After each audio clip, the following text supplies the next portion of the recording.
I was mentioning to you stretches that you can do before swimming so that you can try to avoid having cramps during your long swim.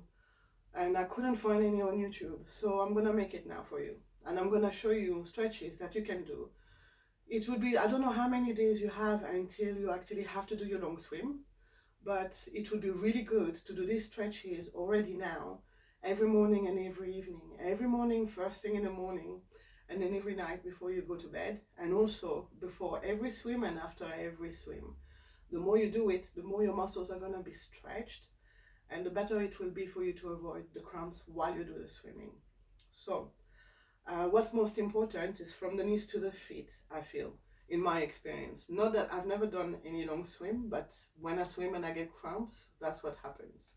So this is the best position to adopt to do the most of the stretches. And so what you want is to stretch the muscles here. I will show you a standing position to stretch the calves, but everything else is happening at foot level. So really it's about looking at your foot, and if you can hopefully sit like this comfortably, that's great. If you're finding that this is too hard for you, you can put a pillow or a cushion under your knee so that your leg is not so wide open like this. And so in that way it might be better than to do it seated on the floor.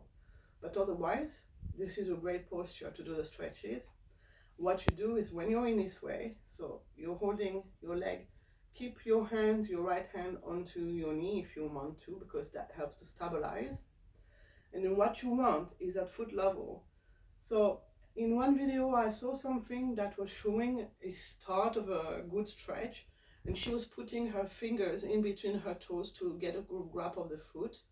But the way that I do it is simply I hold my foot like this. And so basically what you want is to stretch your foot every which way that you can, and going gently, going with your body, listening to the body, stopping when there's too much resistance, stopping when there is pain. That is not about the stretching of the muscle, okay? So it's about differentiating the pain of if you have an old injury, for example, and the stretch is making it worse, or the pain of a muscle that's not been stretched enough or not been stretched for a while. But basically you hold your foot like this, and then you stretch with your pointed foot. See, my foot is pointed this way. And so you stretch like this and you stay there. And what happens is after a while, it will loosen up a bit. And then you can go a bit deeper into the stretch. Yeah? Now, when you've done this one, you can release. And then you can grab your foot from the top. And what you want is now to stretch it to the side, away from you. Same thing.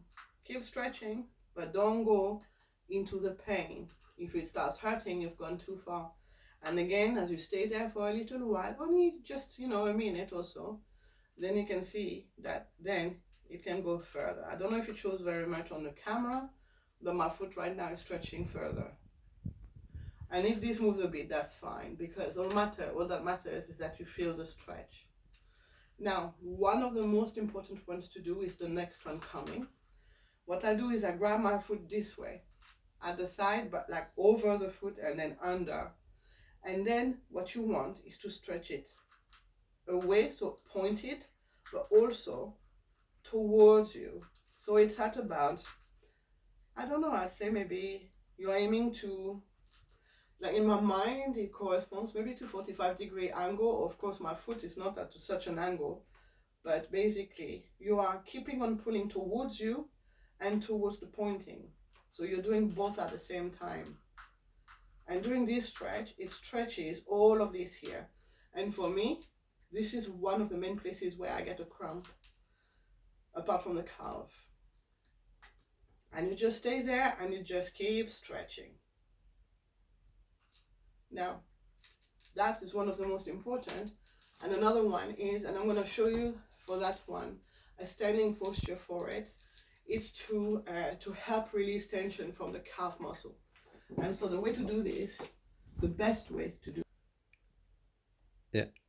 Okay, so first of all, let me apologize, but I have a cat who's sleeping on a cardboard box, so you may hear some noise. But so the posture is like this. So you put your feet facing the front as straight as you can, but you need to be able to keep balance. If keeping balance like this is too hard, you can hold yourself onto something. It can be a table, it can be a wall, it can be anything that is quite high enough. The table is high enough. So when you're like this now, your back leg is straight. Your foot is so important that your foot is not like this and it's not like that. Otherwise, you can injure yourself. So you have to make sure that the foot is nice and straight, facing the front. The back leg is straight, not bent. Otherwise, you will not get the benefits. And then with the front leg, you start going down and start to bend it. Try not to put too much weight onto your front leg, because what you want is you want to push into that back leg so that the calf can be really stretched. I can feel the burn of the stretch right now. And so then you just stay there. If you've had any knee injury, or if you have a knee hyperextension, do a micro bend of the knee, the back leg. So that means don't keep it completely straight, just slightly bend it like this, but so that you can still feel the benefits of the stretch. And little by little, just go deeper and deeper and just stay there for some time.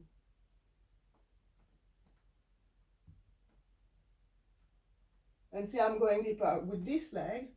Don't go too far with your knee forward towards the foot like this, because you can hurt your front leg. What you do then, if you want to go further into the stretch, move your foot forward like this, and then continue bending deeper if you want to. And of course, make sure to do that on both sides. And finally, I'm going to show you the last thing. When I swim and I get a cramp while swimming, what I try to do, it's not always easy, but if you can, you have your floating device with you, you might be able to grab it and then grab your leg and stretch it.